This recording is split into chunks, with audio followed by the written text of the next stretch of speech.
Thank you very much. It's a delight to be here at this conference. I've been looking at the agenda, and I know you've been listening to a lot of ideas today, and you're probably pretty tired. You've been listening to innovation and sort of every angle on poverty.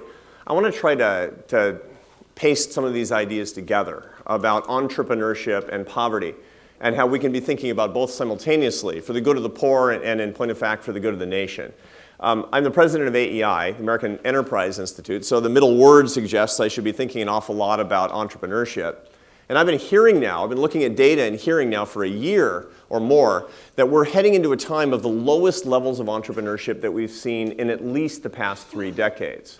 That millennials are less likely to start businesses, that they're less likely to be geographically mobile. It's a period of low entrepreneurship. Okay, now that has connotations, implications for our economy, but I'm going to suggest that that might have implications for how we deal with poverty and mobility and opportunity in this country as well. Now, when you're in my business and when you're running a think tank, one of the things that you quickly learn is that when you have a problem, an insoluble problem, like we seem to have so many of in the United States today, you don't solve it by hiring more scholars and all thinking in the same way more. You solve problems by thinking differently. And so you have to look for an epiphany about the thing that's really creating problems. All of us have had this experience, where you suddenly have this blinding flash. You think differently about a problem in your life. And that's what you need to look for. There are lots of examples. I mean, there's sort of everyday examples. One that often it occurs to me is that, even in just ordinary life, I have, a house full of teenagers, which is, I'm not trying to tell you my problems.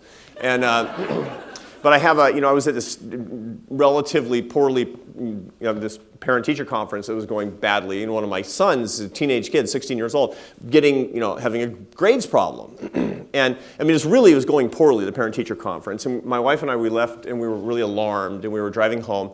And I was driving, and it was silent. And finally she says, "We need to think differently about this problem."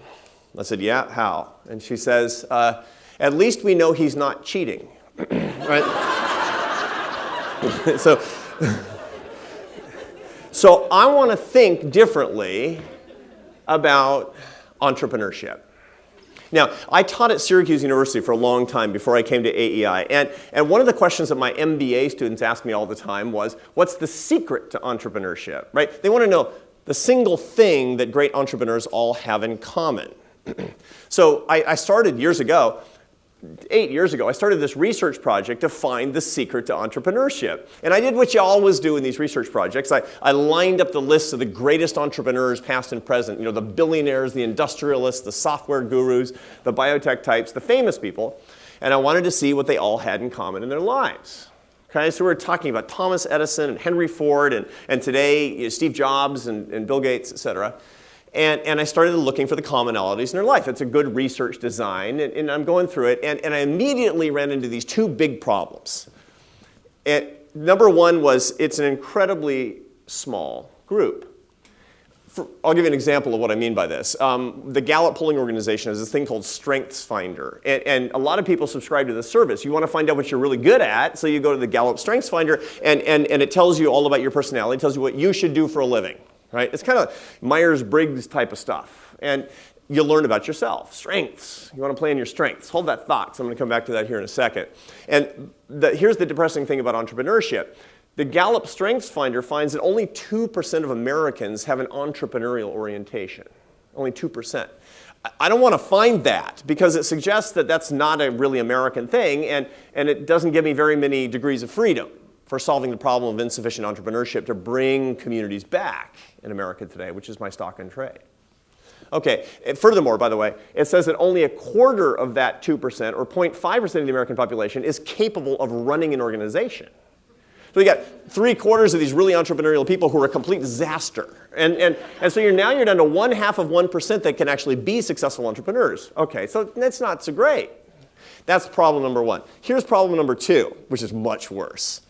Okay, so I'm looking at this work by a psychiatry professor at Hopkins named John Gartner, and he writes this fabulous book called The Hypomanic Edge, where he looks at the character of entrepreneurs. And they're energetic, and they're visionary, and they're full of ideas, but that's not all. they're impulsive, they're self-centered, they're paranoid, they have terrible family relationships, and they're unhappy. Great stuff. So that doesn't sound like success to me. What's the secret to successful entrepreneurship? Define success. I dropped the research project.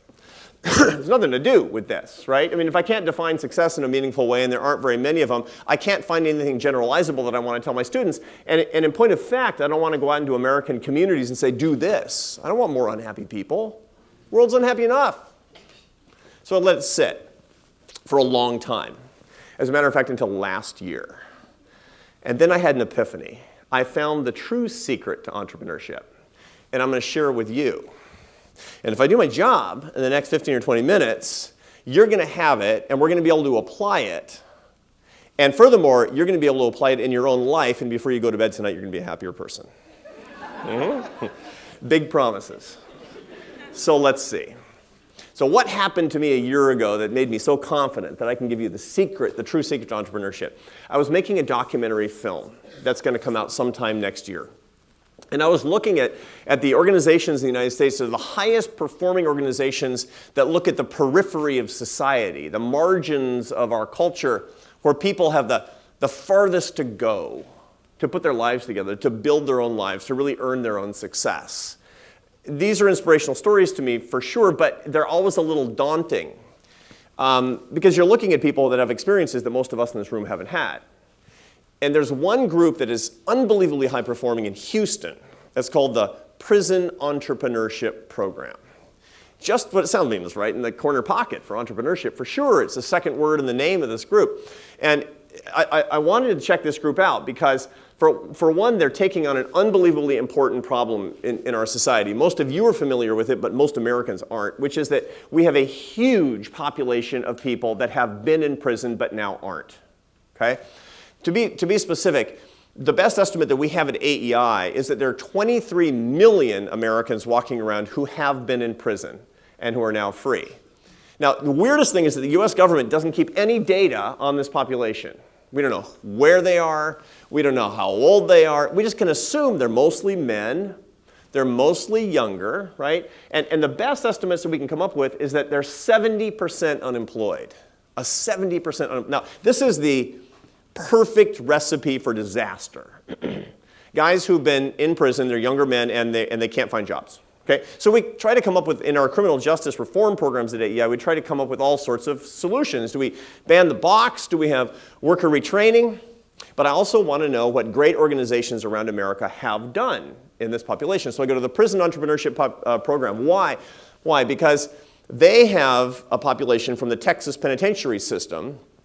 The guys that come out, on average, have a 50% likelihood of going back to prison within the first 2 years after being released. But this group has a 7% likelihood of the guys returning to prison. 1/7 is likely to return to prison. They're doing something right. So I go down, and I'm looking at this program, and it's super inspirational.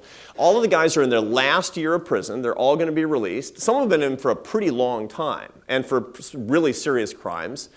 And what they do is they think about their dream business. They put together a business plan, and they do elevator speeches, and they pitch each other. And it's not, large molecule biotech firms. It's a barbecue shack and a landscaping business and stuff that they actually know.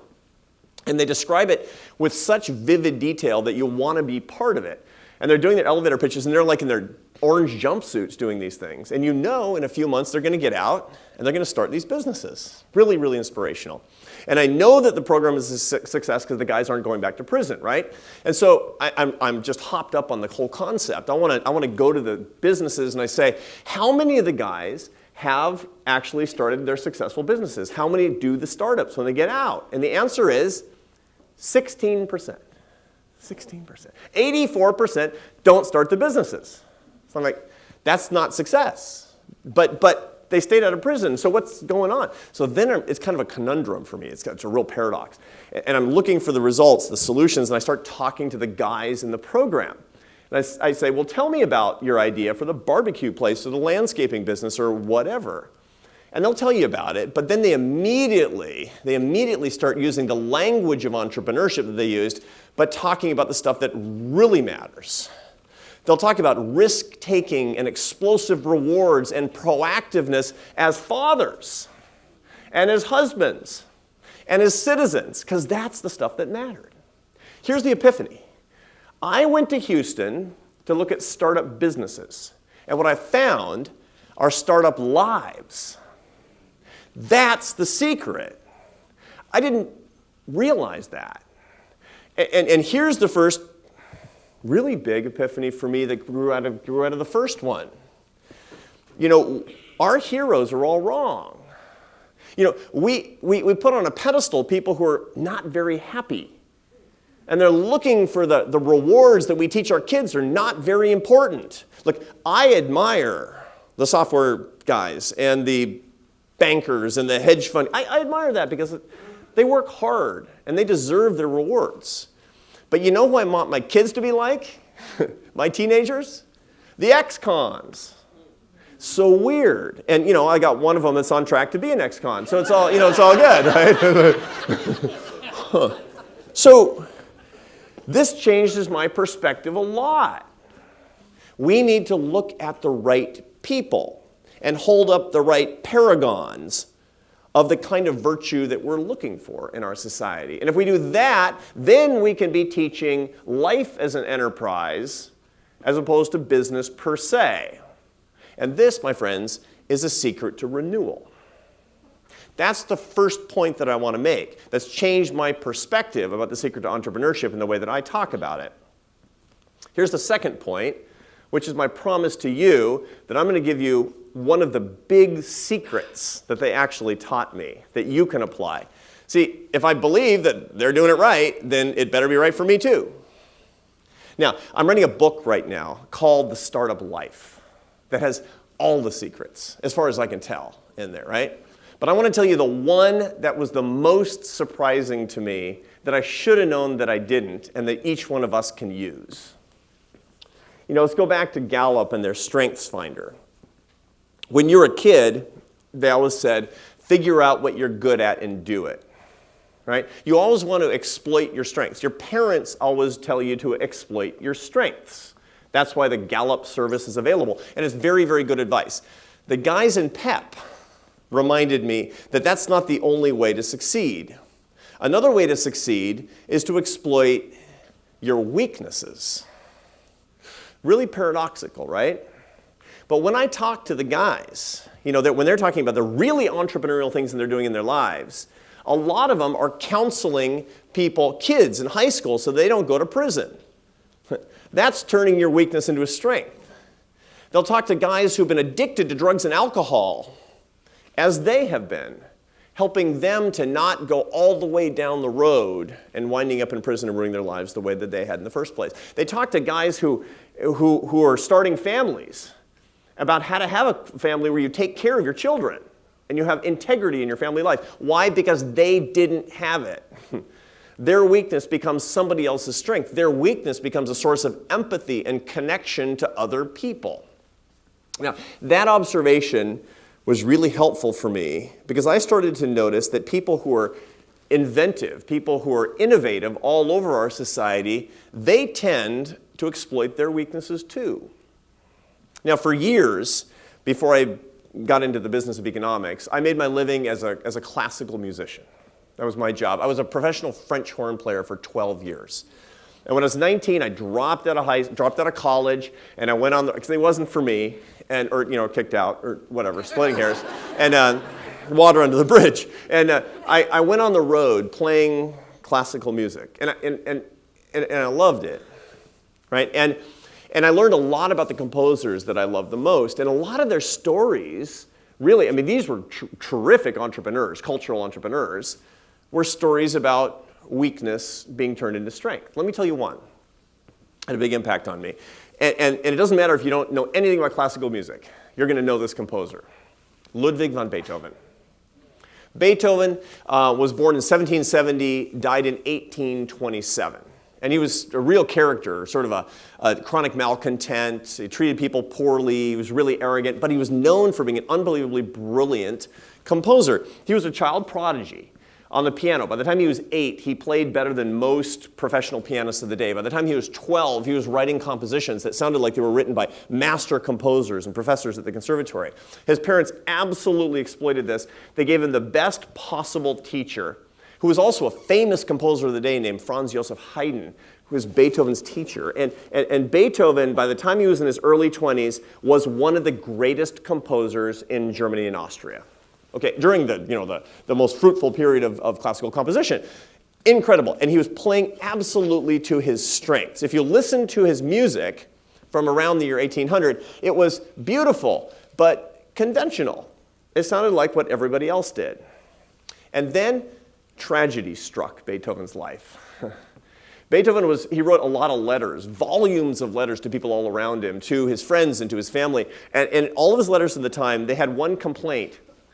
Composition's going well, but I have a problem. I have a weird buzzing in my ears. Now, he didn't know why. We know why in retrospect. If you know anything about Beethoven, you know he went deaf. What's worse, if you're a composer, than going deaf? Your strength is literally becoming your weakness. He would talk about what it sounded like. The sounds would swoosh around his ears, and he couldn't hear anything. And you would look at his scores from the time that looked like chicken scratch on the page. Really tragic stuff. From the period from 1800 to 1816, from the ages of 30 to 46, his world fell into total silence. And the last 11 years of his life, he heard literally not one sound. What did he do? Stopped going out, stopped playing the piano, stopped conducting orchestras, which is how he made his living, but he kept writing music. Here's the weird thing. Because he was deaf, he didn't know the music that was going on around him, and his music changed. He would write these pieces, and they got weirder and weirder. Nobody had ever heard anything like it. And his music was getting trashed in the press. The Vienna Times, when he wrote his Ninth Symphony, his famous Ninth Symphony with the Ode to Joy, right? They trash it, which is just like the mainstream media, isn't it? It's like they trash a deaf guy's music. It's just so uncool. But here's the amazing thing. All the young composers were listening to it and saying, "Oh, that's so amazing." They'd never heard anything like it because nothing like that had ever existed. Beethoven created the Romantic period in classical music because he went deaf. That is weakness becoming strength. And that inspired me, and I remembered that, and you see this all across society. And this is actually a principle that we can use too. There's a lot of literature in behavioral psychology that shows this, in behavioral economics.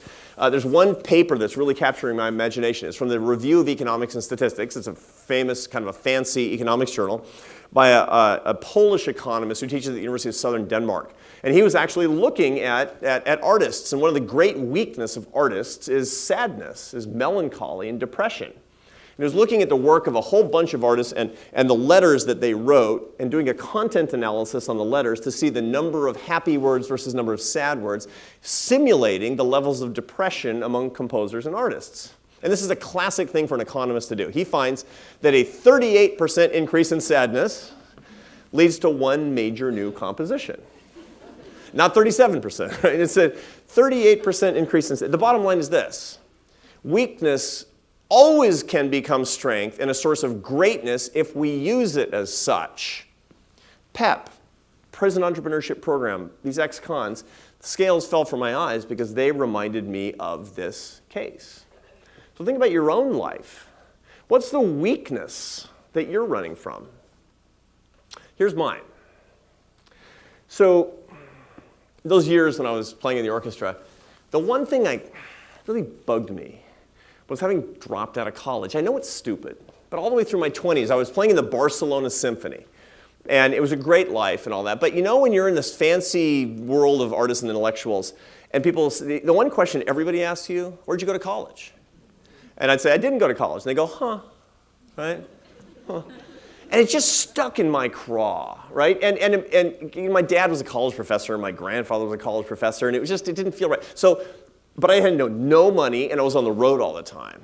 And so somebody suggested, why don't you go to correspondence school?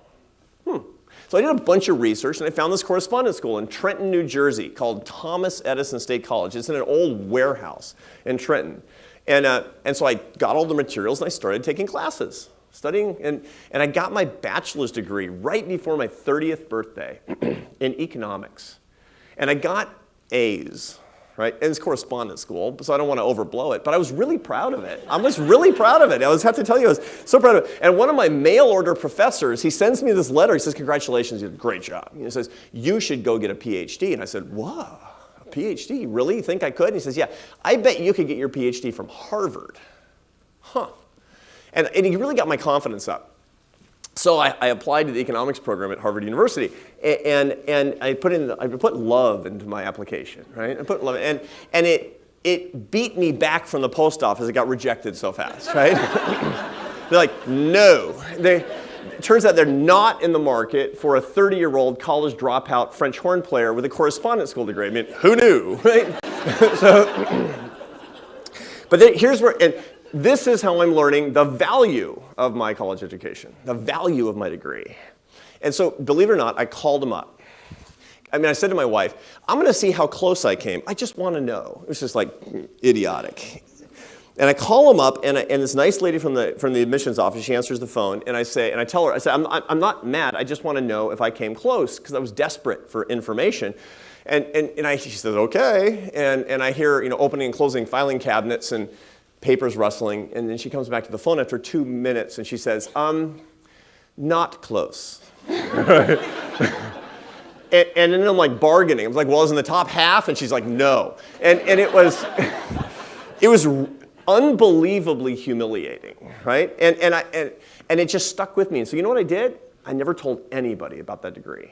I never told anybody about it. It was accredited, so I kind of slipped in a sort of not quite, a PhD program that wasn't quite paying attention. And I got my PhD, and I became a college professor, and I taught at Syracuse for a long time, and I never told anybody about it, right? Because all my colleagues went to Harvard, Princeton. They all went to these fancy universities, great universities.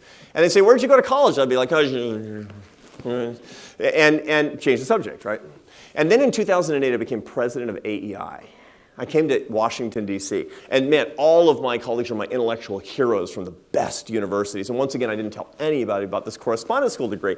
And the second year that I'm president of AEI, I hired this scholar named Andrew Kelly, and he's a great scholar. He's a political science PhD from Berkeley. He's undergraduate from Dartmouth. I mean, the guy's does everything I wanted to be, but wasn't. And he does work on higher ed. And higher ed's all screwed up in this country. It's too expensive, there's too much debt, there's no intellectual diversity to speak of. It's a huge problem in this country. And I said, they have academic freedom at AEI. I said, do whatever you want to do work on. I mean, they're like professors at AEI. And he says, great. And I said, what's your first project? He says, my first project, I've always wanted to study sketchy fly-by-night diploma mills and correspondence schools that are not worth anything. And I'm like, I felt like the sheriff was on my tail, right? And like I'm running up a dry creek bed, but I'm being cool, right? Maybe nothing happens, right? So, maybe my board never finds out or something. So, a month after he starts this project, I get an email from Andrew at like 1 or 2 in the morning, and here's what it says. It says, "Dear Arthur, I've been looking at the Wikipedia site for this place called Thomas Edison State College, this correspondence school in Trenton, and they're claiming that you're an alum." So dude, you got to get this cleared up, right? So I'm kind of in a bind at this point, right?